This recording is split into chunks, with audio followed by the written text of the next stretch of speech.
venimos de la pandemia, algunos dicen son consecuencias de la pandemia. ¿Son cosas que se podrían evitar o estamos todos en una especie de pandemia de salud mental que no podemos controlar? Hablemos del control, hablemos de la gestión de nuestras emociones y para eso hemos invitado a una especialista en el tema y de programación neurolingüística también. Estamos hablando de Valeria Villalba.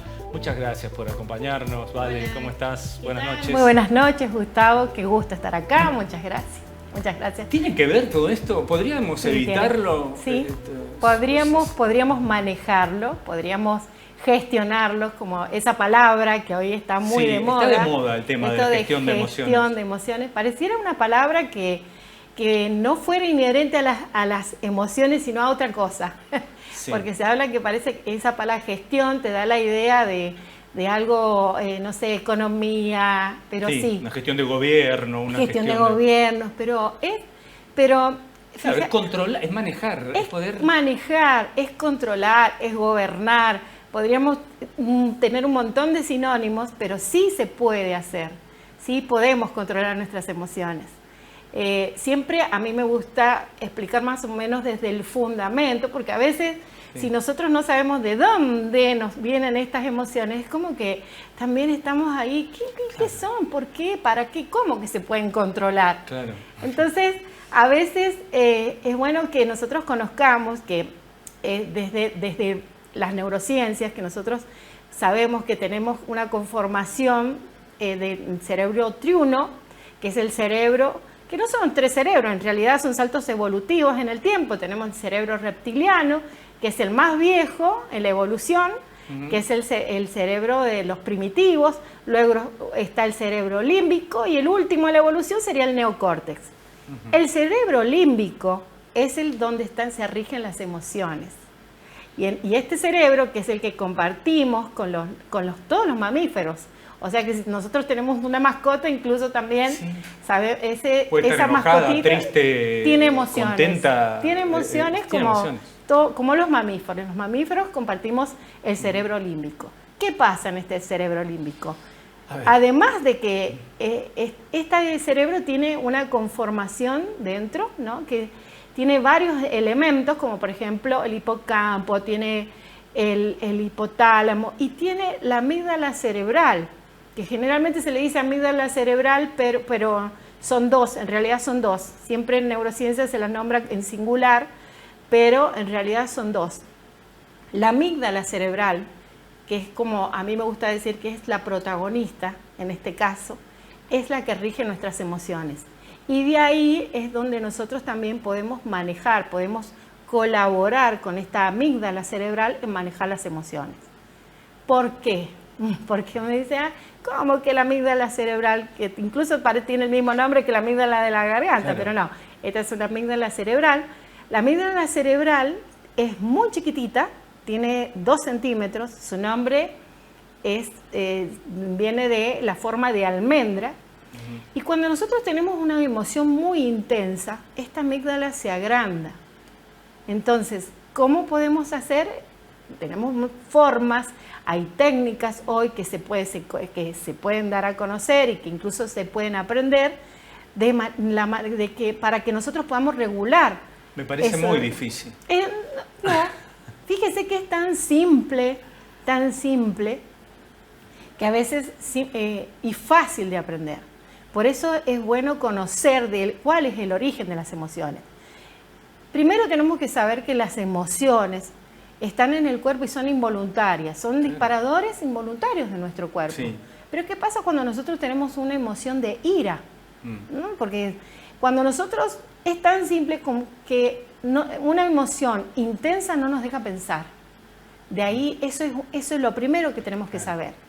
Cuando nosotros, cualquier emoción, emoción intensa... Viste que hay delitos que después le ponen emoción violenta, no sabía lo que hacía, no se daba cuenta en el momento. Claro.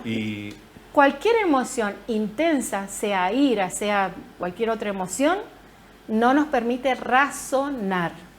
Entonces, a partir de que nosotros podamos gestionar esa emoción, podemos hacer que la amígdala en este caso se achique.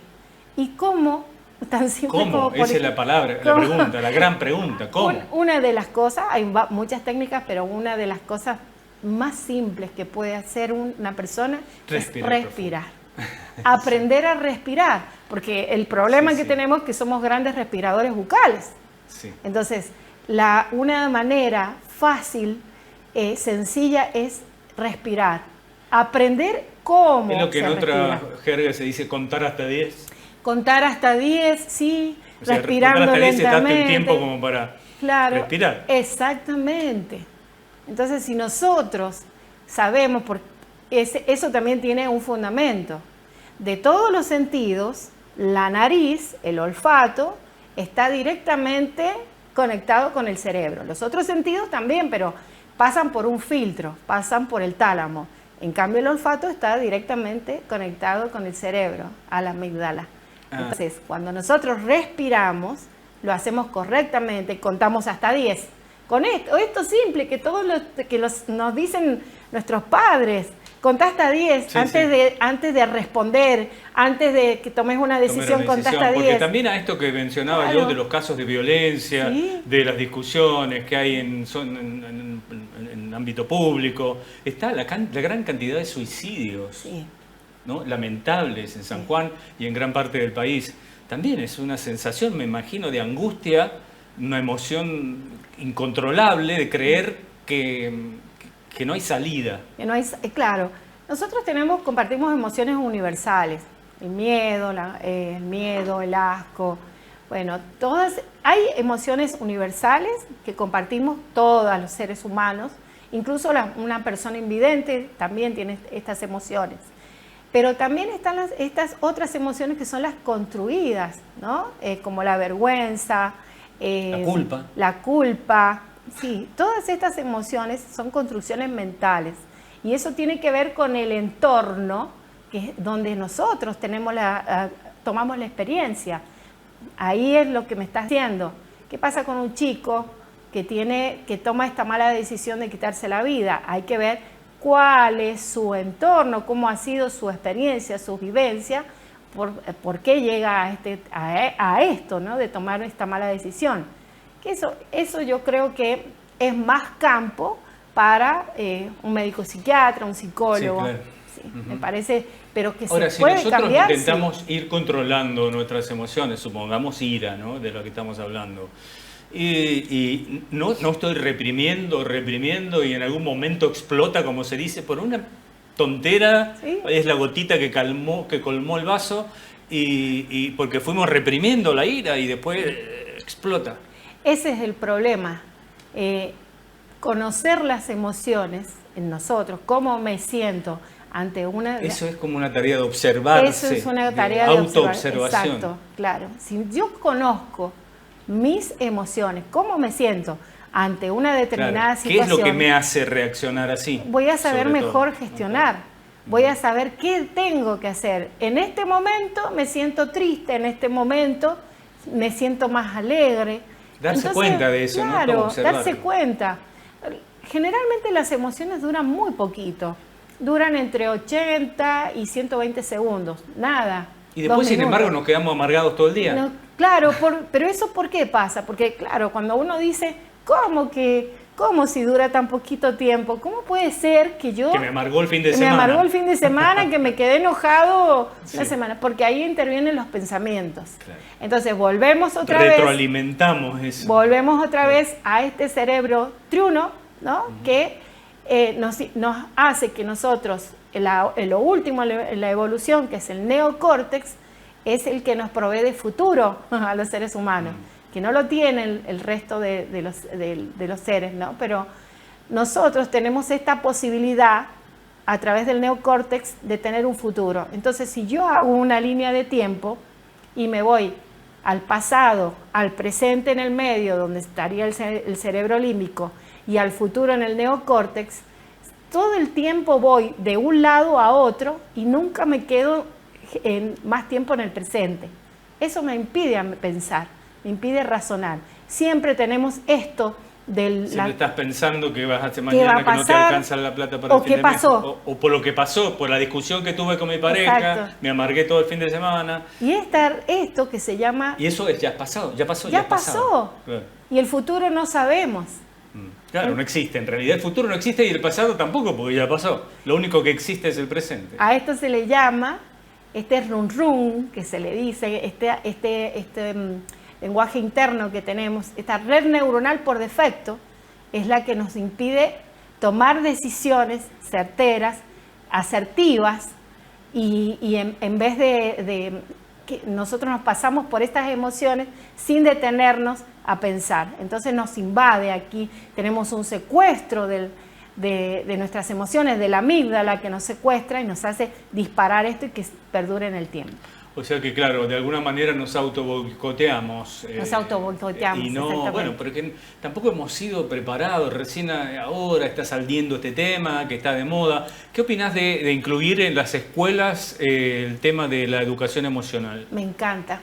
Me parece muy bueno que se incluya en las escuelas. Se debería incluir en todos los ámbitos. No solamente, bueno, ahora tenemos esta posibilidad de poder incluirlo en las escuelas. Si los chicos aprenden a reconocer sus propias emociones, van a también poder reconocer la emoción en el otro, en su par. Eso es muy bueno. Entonces se va a producir también ahí empatía. Entonces eso es excelente. A mí me parece, yo celebro que se produzca esto de poder incluirlo en las escuelas. De hecho, ya se está para diferentes grados, para diferentes edades, me imagino. Sí, de acuerdo al grupo etario. Claro. Eso yo creo que se va a realizar. No conozco el tema. Sé que se ha estado incluyendo algunas técnicas. De hecho, hay colegios que ya tienen técnicas de educación emocional y de inteligencia emocional con los chicos, pero yo creo que seguramente se van a necesitar profesionales idóneos en el tema para que puedan acceder a estos conocimientos. Y por ejemplo, estamos hablando de la ira, pero quiero hablar de la alegría, por ejemplo. ¿Se puede autogenerar alegría así? Porque viste que se dice mucho que solo sonreír te genera una sensación de bienestar. ¿Es cierto eso? Sí, primero que las emociones se contagian. Entonces, nosotros tenemos, si hay alguien que te sonríe, lo más probable es que vamos a sonreírnos. Se contagian los corazones, se contagian los cerebros, se contagian las emociones. Sí, y se puede generar. Si yo sé qué es lo que me produce alegría, lo más probable es que voy a buscar esos momentos, voy a buscar esos recursos que hacen que yo tenga alegría en este caso, y sí, voy a poder generarla también. Entonces, ¿y hay técnicas? Sí, también hay técnicas para poder generarnos más momentos de alegría. Siempre si yo sé reconocer cuáles son esos momentos que a mí me generan alegría. Estamos hablando y no puedo evitar imaginar la película Intensamente. Intensamente. ¿Vos qué opinás de esa película donde las emociones? Sí. ¿No la viste? No la vi. Vi la primera parte y no vi la segunda parte. Bueno, pero vuelvo a esto también, a que las emociones son construcciones mentales también, fuera de las emociones universales. Porque no es lo mismo una emoción incluso en otro lugar del mundo. Por ejemplo, claro, ¿no? Es una cuestión cultural. Es una cuestión cultural también. Sí, por ejemplo, no es lo mismo si nosotros nos vamos a otro continente, por decir, a Europa. No es lo mismo una emoción en Italia que en Inglaterra. Yo me imagino, los españoles, nosotros acá tenemos venimos mucho de los abuelos inmigrantes españoles. Bueno, sabemos que tenemos esta pasión, que somos muy histriónicos, que hablamos con las manos. Sí. Bueno, eso, por ejemplo, en una persona de origen inglés, en Gran Bretaña, al contrario. Sí, muy fríos. Ellos están en su cultura, claro, hace que ellos guarden sus emociones. Yo recordaba en un momento, cuando falleció Lady Di, ¿no? ¿Qué pasaba con sus hijos? Cuando tuvieron que salir a a una rueda de prensa y no podían mostrar sus emociones. Se les es no impedido, pero sí su cultura dice que ellos tienen que guardarse, que permanecer callados. Lo mismo, por ejemplo, en China. O sea, y si nosotros venimos a nuestro país, y bueno, también podemos ya ponernos a pensar que no es lo mismo cómo a lo mejor manifestamos nosotros las emociones acá en San Juan que en Córdoba. O en Buenos Aires. Tenemos diferentes, claro. Entonces, por eso a veces el entorno también es un determinismo geográfico. Determina nuestras emociones, todo lo cultural, la epigenética. Todo esto también determina cómo son nuestras emociones. Para ir cerrando y volver a repasar algunos tips entonces, para tratar de gestionar nuestras emociones, para tratar de no explotar de la nada, en principio sería hacer un ejercicio de autoobservación, reconocer en qué momento sentimos, qué es lo que sentimos. Para poder después gestionarlos, ¿no? Para poder gestionarlos, sí. ¿Meditación, por ejemplo, sirve? La meditación es muy buena, es una muy buena recomendación. Meditar, ahora se utiliza mucho el mindfulness, que es la meditación de la atención plena, que para mí, en mi caso particular, pienso que es lo más recomendable, pero meditar es muy bueno, ¿sí? A lo mejor mucha gente opta por una meditación guiada. Yo creo que meditar es tomar control de tu propia mente. Entonces, claro, hay muchas técnicas de meditación. Tus emociones y tus pensamientos. Claro, todas las técnicas de meditación realmente son muy valiosas y nos ayudan muchísimo. Eso y aprender a respirar también. Hay otras técnicas que se pueden dar, seguramente que ahora, si se implementa esta nueva ley de educación, se van a tomar un montón y se van a lograr profundizar más en el tema. Pero es muy valioso, sobre todo aprender a respirar. Por último, aparte, una de las cosas que no quiero quedarme sin decir es que cada emoción intensa, sea cual fuere, nos quita oxígeno en el cerebro. Entonces eso hace que nosotros nos impida pensar.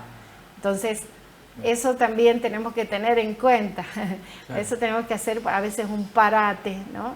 Desde la programación neurolingüística. Te afecta la salud, sin ninguna duda. Antes de reaccionar, por eso, desde la programación neurolingüística siempre se dice, detrás de cada conducta hay una intención positiva. Nosotros tenemos que descubrir cuál es la intención positiva de esa persona que tenemos enfrente, que nos provoca cual fuera la emoción. Ok. Bueno, muchas gracias, Vale. La verdad que contamos hasta 10 y nos vamos, porque la verdad eso no fue el programa. Yo me quedaría charlando de estos temas, me gustan mucho. Pero